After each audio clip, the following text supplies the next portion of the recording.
কি পড়াশোনার জেদ চেপেছে মনে? টপার হওয়ার স্বপ্ন দেখছো? সিদ্ধান্ত নিয়েই নিয়েছো নিজেকে বদলানোর?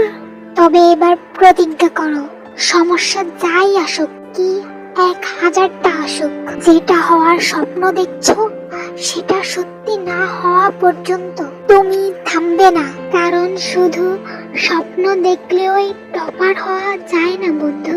তার জন্য প্রতিদিন টেবিলে বসে মগজ ধার দিতে হয়, ছড়ি হাতে নিজেকে শাসন করতে হয়। বন্ধুরা বাইরে মজা করছে সেটা জানার সত্ত্বেও দরজা বন্ধ অন্ধকার ঘরে পড়ালেখায় মনোযোগ দিতে হবে। তবে সমস্ত ফর্মুলা, ইকুয়েশন, অ্যান্সার মস্তিষ্কে চেপে যেতে শুরু করবে। এসবে প্রথম খুব কষ্ট হবে। মনে রেখো, কষ্ট তখনই হয় যখন তোমার সকল অলসতা তোমার শরীর ছেড়ে বেরিয়ে যাচ্ছে। হ্যাঁ, আজকের এই পরিশ্রম হয়তো তোমার কাছে শাস্তি মনে হতে পারে, কিন্তু এর গুরুত্ব তুমি সেদিন বুঝতে পারবে যেদিন 1000 ছাত্রছাত্রীর মধ্যে তুমি টপ করবে। তুমি কি জানো এই প্রতিযোগিতায় তোমায় কে হারিয়ে দিতে পারে? না, তোমার ক্লাসের কেউ নয় যে তোমাকে হারিয়ে দিতে পারে। এমন মাত্র একজনই আছে। আর যদি তুমি জিতে যেতে পারো, তাহলে কোনো মাইকেল আর তোমাকে থামাতে পারবে না। হ্যাঁ, এবার চিনতে পেরেছ? তোমার ভিতরে ওই ও ভোরবেলা যখন অ্যালার্ম বাজবে, ও বলবে বন্ধ করে শুয়ে পড়ো, কোনো অসুবিধা হবে না।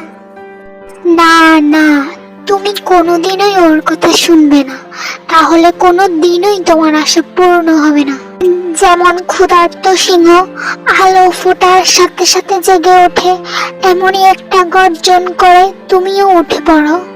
কারণ তোমার নাম্বার কত আসবে, কত র্যাঙ্ক করবে, তা তোমাকে ওই নির্ধারণ করতে হবে। তুমি কি সেই স্টুডেন্টদের সাথে মিশে যেতে চাও যাদেরকে কেউ নোটিশ করে না, যাদেরকে কেউ পাত্তা দেয় না? নাকি তোমার জেদ আছে? নাকি তুমি সেই স্টুডেন্টদের একজন হতে চাও যাদের দেখে বসে থাকা মানুষ দাঁড়িয়ে হাতে তালি দেয়? তবে মনে রেখো বন্ধু, রেজাল্টের সময় কোনো পরিবর্তন আসবে না যতক্ষণ পর্যন্ত না তুমি নিজের মধ্যে কোনো পরিবর্তন না আনতে পারো। আর যেদিন থেকে তুমি নিজেকে বদলে দিবে, সেদিন থেকে মার্কস, গ্রেড, নাম্বার এগুলো নিজে থেকেই তোমার জন্য বদলাতে শুরু করবে। আজ এখানেও শেষ করছি। পরবর্তী ভিডিও দেখতে অবশ্যই সাবস্ক্রাইব করে পাশে থাকবে।